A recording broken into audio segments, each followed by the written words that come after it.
Bismillah. Qala Imam Ahmad rahimahullah ta'ala, haddatsana Sulaiman ibn Daud, haddatsana Syu'bah an Muhammad ibn Abdullah ibn Abi Ya'qub, sami'a Aba Nasrin an Nabi Umamah, qala qultu ya Rasulullah, akhbirni bi amalin yudkhiluni jannah, 'alaika bis-shaumi fa innahu la 'idla lahu aw qala la mithla lahu.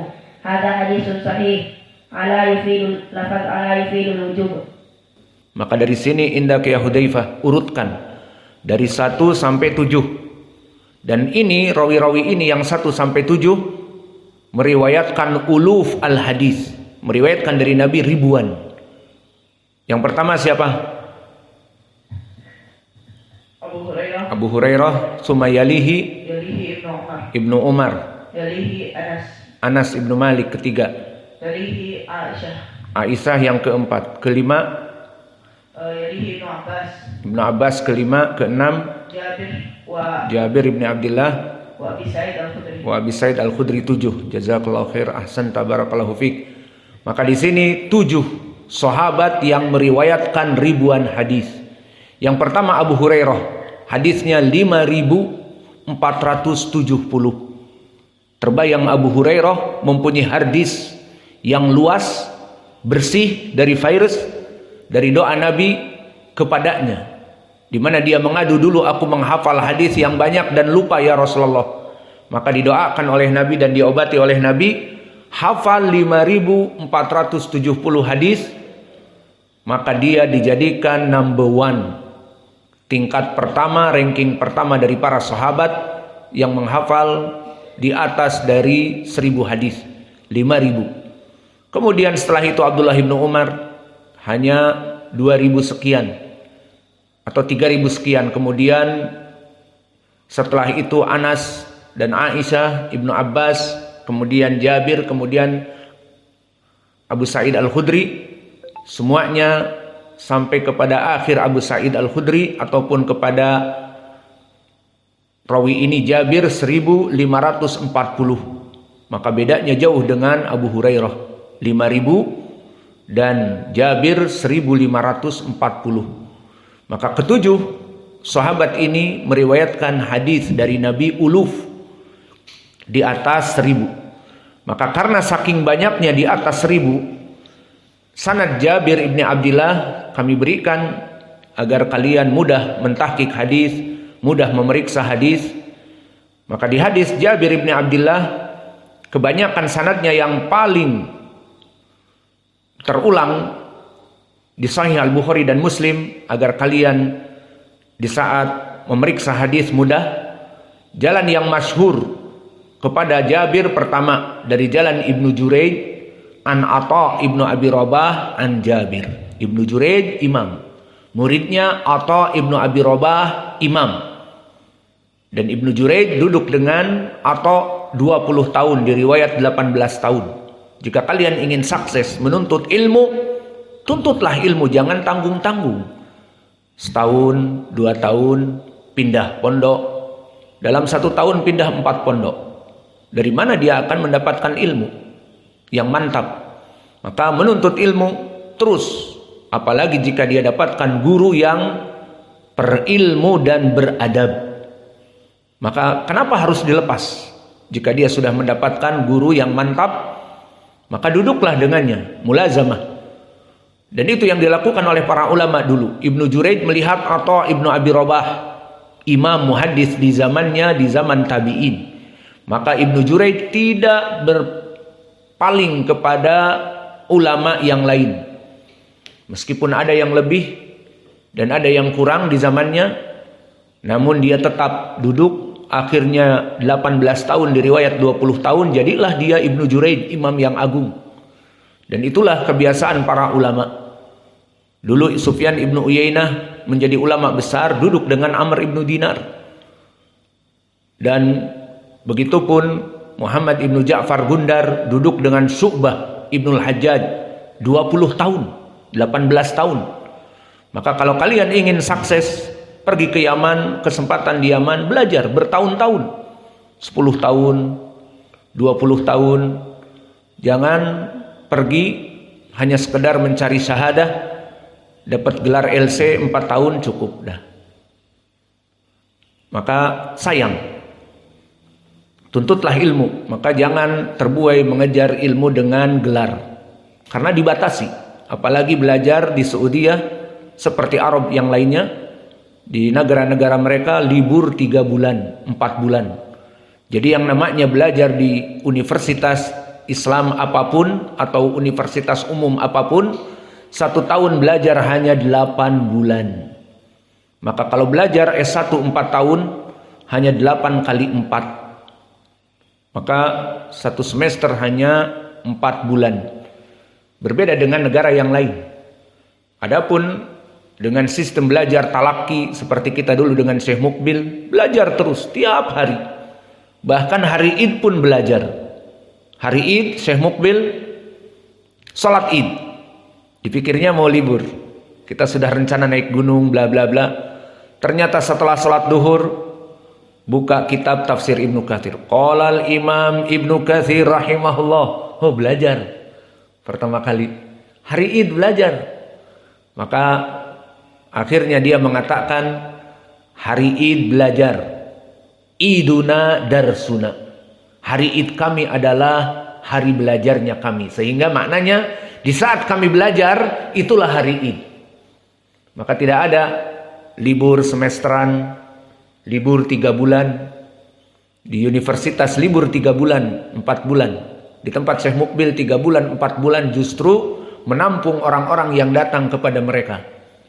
Maka di Yaman itu, di Marokis Ahlil Ilm, di markas-markas Ahlu Sunnah, justru memanfaatkan kesempatan libur 4 bulan, 3 bulan setengah itu, mereka menyiapkan kajian-kajian. Seperti kami ingat di Hadramaut, di Syihr, kita membuat sistem mengajar. Jadi pengajar juga di sana, bahwa libur sebentar lagi 3 bulan setengah. Ayo, siapa yang mengajar ini, siapa yang mengajar kitab ini dan kitab itu. Di semua marokis ilmu menerima mereka. Daripada mereka libur 3 bulan setengah, sibuk dengan PlayStation, PS4 sekarang ya, atau 5, wallahu a'lam. Adapun sibuk dengan HP-nya 4 bulan, bosan di rumah. Dulu kita waktu masih nyekolah, ingat saya waktu di SMA dan yang lainnya, libur di Indonesia hanya 29 hari, itu bosan. Karena tidak ketemu si dia, karena rindu dan sebagainya dengan teman. Di sini libur 3 bulan setengah. Saya dapatkan keluarga dari istri di rumah main PS3 dan sebagainya. Hei, tiap hari kalian seperti ini. Libur ya 3 bulan setengah mau ngapain? Masya Allah. Ya seperti itu keadaannya. Maka di Marokis Ahli Sunnah, seperti di Damad, di Ma'bar, di Damar, di Syihr, di Aden, semuanya membuka peluang 3 bulan setengah untuk mengajari kaum muslimin yang datang. Dan mereka yang mempunyai akal memanfaatkan 3 bulan setengah itu atau 4 bulan ke tempat Syekh Mukbil. Belajar dengan Syekh Mukbil 3 bulan setengah, setahun, lumayan. Tahun depannya 3 bulan setengah lagi. Seperti itu. Memanfaatkan hari liburan. Kembali kepada Ibnu Juraij, dia duduk dengan Atha 20 tahun. Dan begitu pun jalan yang lain dari Sufyan Ibnu Uyainah, dari Amr Ibnu Dinar, dari Jabir. Maka Sufyan Ibnu Uyainah menjadi imam. Banyak duduk dengan Amr Ibnu Dinar sekitar 9 tahun ataupun lebih. Dan begitu pun dari jalan yang lain dari Ja'far Ibnu Muhammad Ibni Ali, dari bapaknya Muhammad Ibni Ali, dari Jabir. Maka inilah dari jalan sanad-sanad yang emas kepada Jabir. Ibnu Juraij an Atha an Jabir. Dan juga Sufyan Ibnu Uyainah an Amr bin Dinar an Jabir. Dan juga Ja'far Ibnu Muhammad Ibnu Ali dari bapaknya Muhammad Ibni Ali Zainal Abidin, dari Jabir. Dan keutamaan Jabir banyak sekali. Kalau tadi kami sebutkan dari segi ilmu hadis, meriwayatkan hadis yang banyak dari Nabi, di ranking ke-6 sebelum Abi Musa dan setelah Ibni Abbas. Dan begitu pun keutamaan yang lain banyak.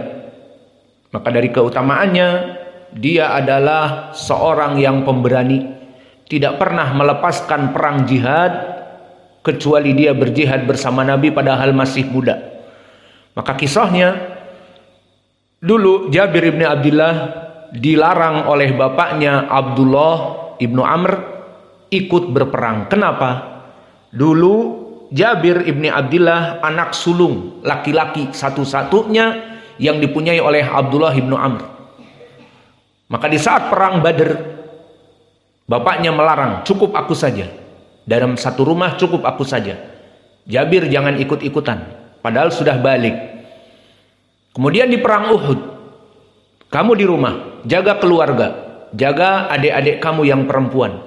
Akhirnya Jabir ibn Abdullah tinggal di rumah dan Abdullah ibnu Amr bapaknya meninggal di perang Uhud. Di saat terjadi kekalahan pada kaum muslimin. Maka meninggallah bapaknya dan Jabir menjadi anak sulung satu-satunya. Setelah itu tidak ada yang melarang dia. Maka disebutkan oleh Jabir ibn Abdullah bahwa dia mengatakan, Ghazawtu ma'a Rasulillah sallallahu alaihi wasallam tis'a asrata ghazwatan. Aku bertempur, berjihad bersama Nabi 19 peperangan. Dan berkata Jabir, lam ashhad badran wala uhudan. Mana'ani abi. Maka aku tidak perang Uhud dan perang Badr. Dua peperangan ini sangat besar pengaruhnya bagi para sahabat. Maka karena Abdullah masih kecil dan dilarang oleh bapaknya, dia tidak menjadi ahlu Badr. Karena memang umurnya juga masih kecil. Mana'ani abi. Dilarang oleh bapakku. Falamma qutila Abdullah yauma Uhud lam atakhallaf an Rasulillah fi ghazwatin qat. Maka setelah meninggalnya bapakku, aku terus berperang bersama Nabi dan tidak pernah bolos dari berjihad bersama Nabi. Maka inilah keutamaan Jabir bin Abdullah, dan di sini menjadi pendalilan bahwa yang rajih dia tidak pernah ikut perang Badr. Adapun di beberapa riwayat disebutkan bahwa dia disebutkan kuntu amiju ashabi alma yauma badrin, bahwa dulu dia membantu di perang Badr mengambilkan air minum untuk kaum muslimin. Maka di sini khobarnya dhaif, tidak sahih. Maka yang sahih justru dia itu dalam keadaan dilarang untuk berperang di perang Badr. Dan dari keutamaan Jabir bin Abdullah juga tentang permasalahan menikahi janda. Di hadis yang sering terulang, kenapa? Dikarenakan dia ingin janda itu mengurusi adik-adiknya. Maka dia baru bujang memilih menikah janda. Maka tidak ada celaan dan cemoohan jika seorang bujang menikahi janda. Apalagi janda rangkayo. Tidak apa-apa, bisa jadi modal, dibikinkan rumah, bisa belajar terus tanpa harus membanting tulang. Tulangnya dibanting, gak usah banting-bantingan. Duduk saja enak, mendapatkan janda kaya. Yang penting menservis janda tersebut, bisa belajar terus dan dibikinkan rumah di pondok. Iya, begitu. Alhamdulillah. Maka inilah keutamaan Jabir, dan wajah pendalilan lafaz Saumu Ramadan ma'tuf ila as-salah al-maktubah dan az-zakah al-mafruḍah. Maka ini yufidul wujub. Hadihil adillah, dari dua hadis ini, lafaz tasumu Ramadan ma'tuf ila as-salah al-maktubah wa zakah al-mafruḍah yubayyin anna hadzal ma'tuf ka hukmihima.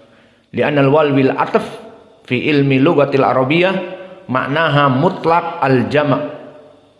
Fa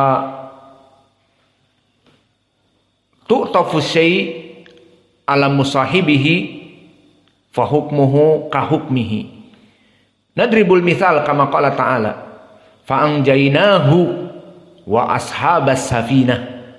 Ay fa anjaynahu, Allah naja Nuhan, wa ashabas safinah waladina kanu ma'ahu fiha. Idan kilahuma Nuh wa ashabas safinah Allah najahu fa anjainahu ay Nuh wa ashabas safinah kadzalik hukmuhu sawa. Wa huna yu'attifu siyam Ramadan ala sahibihi ay salah al-maktubah wa zakah al-mafruḍah wa huma wajibatan idan shaum Ramadan wajib walillahil hamd wa naktafi ila huna wa jazakumullahu khaira wa barakallahu fi ilmikum subhanakallahumma bihamdika asyhadu an la ilaha illa anta